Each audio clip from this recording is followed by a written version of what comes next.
Un des leviers de croissance les plus puissants pour les entreprises, c'est la délégation. C'est aussi un des plus gros freins. Dans cette vidéo, je vais vous expliquer en quoi c'est un levier de croissance et pourquoi c'est un frein. Bien sûr, je vous expliquerai comment solutionner le problème. Et je vais aussi vous offrir un guide gratuit que j'ai fait spécialement pour vous. Comment bien déléguer. Vous le trouverez en description de cette vidéo. D'abord, je vais vous expliquer qui je suis, moi, pour vous parler de délégation. Donc tout d'abord, j'ai été assistante indépendante depuis 2012 et j'ai travaillé pour plus de 70 entrepreneurs. Au début, je n'ai pas compris pourquoi il y a des entrepreneurs avec qui ça se passait bien et des entrepreneurs avec qui ça se passait pas bien. Donc, j'ai fait ce que je sais le mieux faire, j'ai pris du recul et j'ai analysé la situation. Et en fait, la réponse était très claire. La différence, c'était la structuration. Une délégation bien préparée, ça fonctionne. Une délégation mal préparée, ça ne fonctionne pas. Dans le guide que je vous offre en commentaire, je vous explique comment préparer votre délégation pour que ça se passe bien. Ce guide, c'est vraiment full valeur et je vous l'offre gratuitement. Mais j'ai aussi été de l'autre côté et j'ai délégué.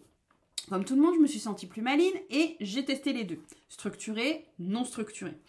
Et il n'y avait encore pas de débat, la version structurée, c'est vraiment un game changer.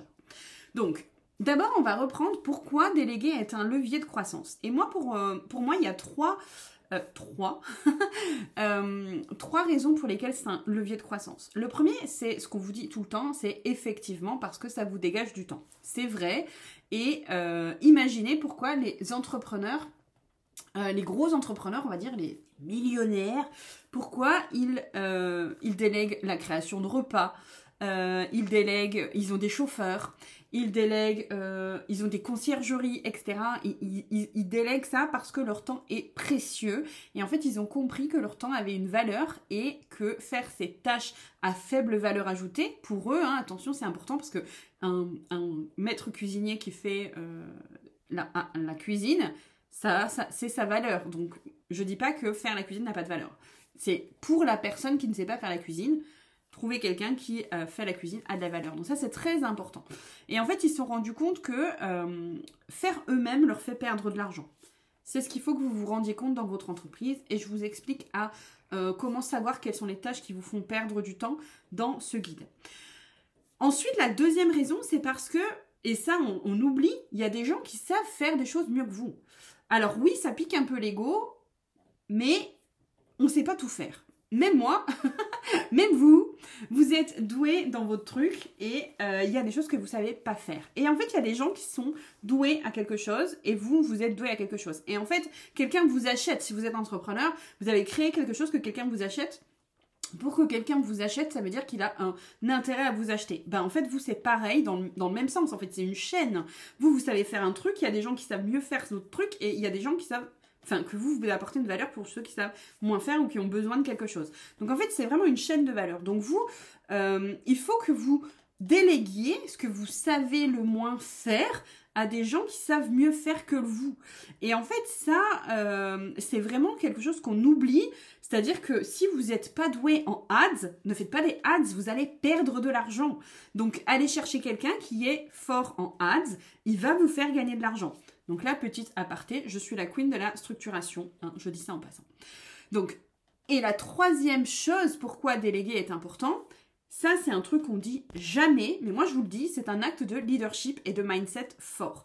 Investir dans votre entreprise, je crois qu'il y a une mouche qui est venue, investir dans votre entreprise, c'est un acte de leadership. Prendre de l'argent de votre entreprise pour payer quelqu'un pour faire quelque chose à votre place, c'est un acte de leadership. Donner du temps à une personne, ça peut être une stagiaire, mais donner du temps à une personne pour la former, pour qu'elle fasse quelque chose pour vous dans votre entreprise, c'est un acte de leadership. Et ça, c'est déléguer, ça devient un passage en fait. Ça devient un passage dans votre entreprise. Et en fait, vous passez un palier. Et ça, c'est important. Donc, maintenant que tout ça est acté et que vous avez compris pourquoi c'était important de déléguer, encore une fois, je vous remettrai tout ça dans le guide. Maintenant, il faut comprendre comment bien déléguer. Et c'est ça, en fait, qui est important. Donc là, je vous ai fait un 10 steps qui me paraissent pour moi indispensables. C'est ça, la structuration dont je parle dans toutes mes vidéos. Vous allez voir ce que c'est un recrutement ou une délégation, hein. Recrutement égale salarié, délégation de mission égale freelance prestataire. Donc, la première chose que vous devez faire quand vous voulez déléguer, ça va être de définir les rôles dans votre entreprise. Je vais passer rapidement les 10 points parce que je détaille les 10 points dans le guide, donc je ne vais pas le refaire ici. 1, c'est définir les rôles dans votre entreprise, super important. 2, c'est identifier les rôles à déléguer en priorité. Une fois, j'ai eu un rendez-vous avec une personne qui me disait « Ah, mais je cherche une OBM pour faire ça, etc. etc. » Échange avec moi, je lui dis « Mais en fait, c'est pas une OBM dont tu as besoin, c'est quelqu'un de très technique pour te faire cette tâche-là, en fait. » Et elle allait payer quelqu'un plus cher, parce qu'une OBM est forcément plus cher, et c'est ok, c'est pas la question. Mais en fait, alors qu'elle avait besoin d'un besoin très spécifique, et c'est ça qui allait débloquer toute la structure en fait. Donc ça c'est important. Identifiez bien les rôles à déléguer en priorité. Ça peut être le service client en priorité si votre entreprise par exemple vend des produits. Ça peut être, j'ai une mouche qui me tourne autour. Ça peut être la livraison pour que ce soit bien fait, etc. C'est pas forcément l'administratif, ou c'est pas forcément le marketing, ou c'est pas forcément, et c'est jamais en priorité aller chercher plus de clients. Si vous n'avez pas la structure, mon Dieu, c'est une erreur. Donc, ensuite, il faut créer une fiche de poste ou de mission, fiche de poste si c'est un salarié, fiche de mission si c'est un prestataire. Créer un cadre de délégation, ça c'est super important. Pareil, je vous en parle dans le guide. Chercher la bonne personne en fonction du profil souhaité. Et là, en fait, il faut arrêter de chercher n'importe comment. Il y a des profils qui se cherchent. Il y a des profils qui se...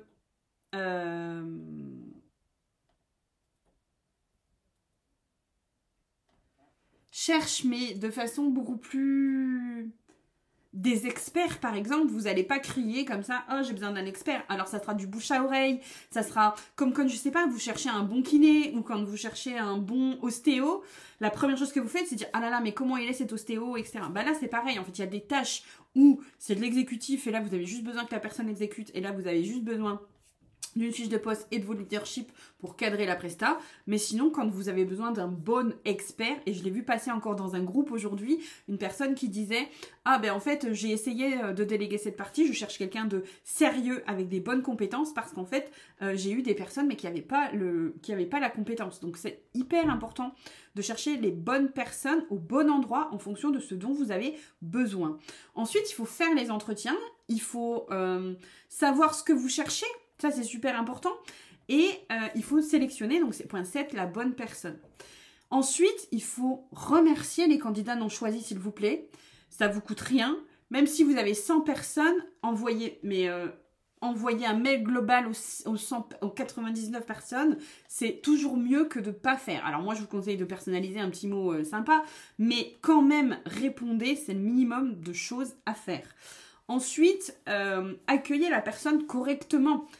Il faut qu'elle ait un onboarding, la personne. Il faut qu'il y ait un peut-être document de bienvenue. Il faut qu'elle sache où elle fait. Il faut qu'elle soit cadrée. C'est pas genre, bah tiens, t'arrives, débrouille-toi, voici une mission. Non, c'est quand même, vous l'accueillez. Est-ce que...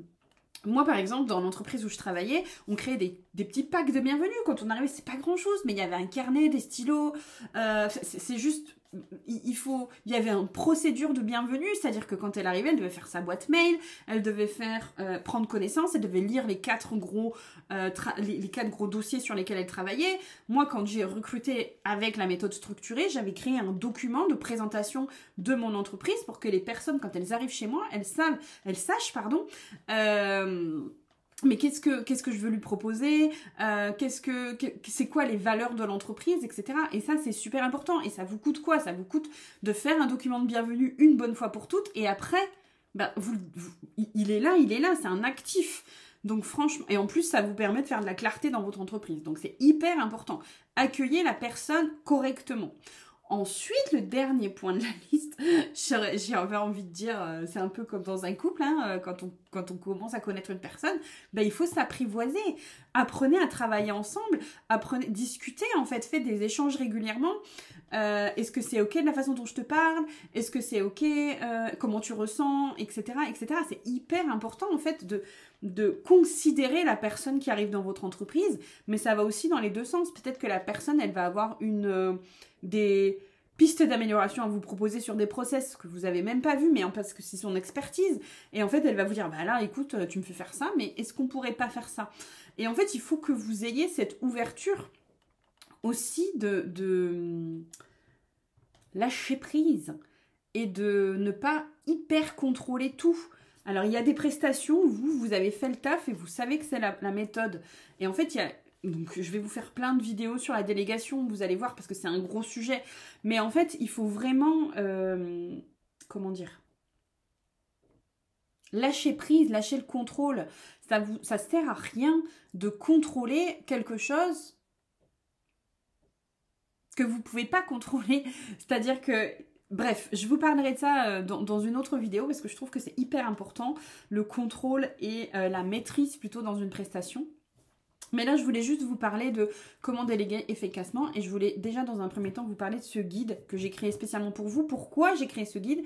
Parce que la délégation est dans les 25 problématiques récurrentes d'un entrepreneur aujourd'hui en 2025. Donc, j'en ai fait un pilier parce que je trouve que c'est important dans les entreprises aujourd'hui en 2025 que la délégation ne soit plus un frein et je peux vous accompagner donc à mettre en place toute cette structure justement de la délégation pour que ça se passe mieux, ça se passe bien dans vos entreprises.